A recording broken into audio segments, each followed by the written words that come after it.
এমন কোনো মানুষ নাই যার জীবনে দুঃখ নাই, কষ্ট নাই। সবার জীবনে দুঃখ কষ্ট আছে।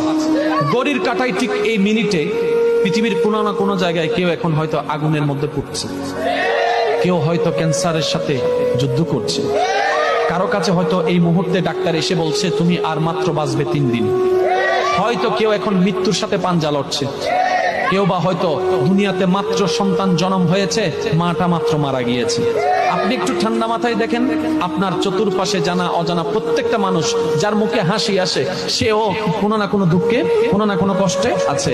দুঃখ ছাড়া মানুষ হয় না, কষ্ট ছাড়া দুনিয়া হয় না, এটাই বাস্তবতা। আর এই চির বাস্তবতা, চির সত্য কথাটা যে যত দ্রুত মনের মধ্যে বসাই নিতে পারবে, সে তত দ্রুত সুখের সন্ধান পেতেই থাকবে। বলেন সুবহানাল্লাহ। সর্বদা মনে রাখবেন, আপনি যদি এখন পৃথিবীর সর্বশ্রেষ্ঠ দুঃখী মানুষটার পাশে যদি আপনি বসে থাকেন, তারপর আপনার নিজেকে মনে হবে সবচেয়ে বড় দুঃখী। সেজন্য একটা কথা বলি, এটা দুনিয়া, এটা জান্নাত নয়। এখানে সুখ পাওয়া যাবে না, এখানে সুখের ছায়া পাওয়া যাবে। আসল সুখ তো জান্নাতে, আসল শান্তি তো জান্নাতে। মুমিনদের জন্য দুনিয়া হচ্ছে কারাগার, আর কারাগারে কখনো শান্তি পাওয়া যায় না। কারাগার থেকে মুক্তি পেয়ে যখন আমরা পরকালে যাব, রবের দয়া যখন হয়ে যাবে, জান্নাত পাবো, ওইটাই আমাদের সুখের কারখানা। বলেন সুবহানাল্লাহ।